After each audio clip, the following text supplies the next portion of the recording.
APSRTC సిబ్బందికి DGP APSRTC MD Dwaraka Tirumala Rao ప్రత్యేకంగా అభినందించారు. సంక్రాంతి సమయంలో మంచి ఎఫర్ట్స్ పెట్టిన ఆర్టీసీ అధికార యంత్రాంగాన్ని, ఉద్యోగులు, సిబ్బందిని అభినందిస్తున్నానని తెలిపారు. రాజమహేంద్రవరం ఆర్టీసీ కాంప్లెక్స్ గ్యారేజీని ద్వారకా తిరుమలరావు సందర్శించిన సంక్రాంతికి అదనంగా ఆర్టీసీ బస్సులను పెద్ద ఎత్తున నడపడం ద్వారా గత ఏడాది 20 కోట్లు ఆదాయం వచ్చిందని గుర్తు చేశారు. ఈ ఏడాది మరింత ఆదాయం పెరిగే అవకాశాలు ఉన్నాయన్నారు. సంక్రాంతి సమయంలో ప్రత్యేక ఛార్జీలు వసూలు చేయకుండానే ఇంత పెద్ద మొత్తంలో ఆదాయం రావడం సంతోషంగా ఉందన్నారు.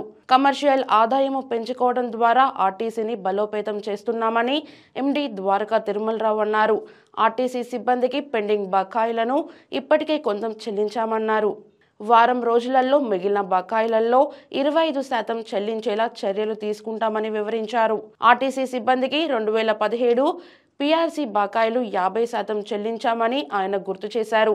ఈ సంక్రాంతికి వచ్చిన ఆదాయాన్ని బట్టి వారం రోజులలో మరో 25% చెల్లించే అవకాశం ఉందన్నారు. రాష్ట్ర వ్యాప్తంగా ఇప్పటికే 1500 కొత్త బస్సులను ఆర్టీసీ కొనుగోలు చేశామని, మరో 1000కి పైగా ఎలక్ట్రిక్ బస్సులు వస్తాయన్నారు.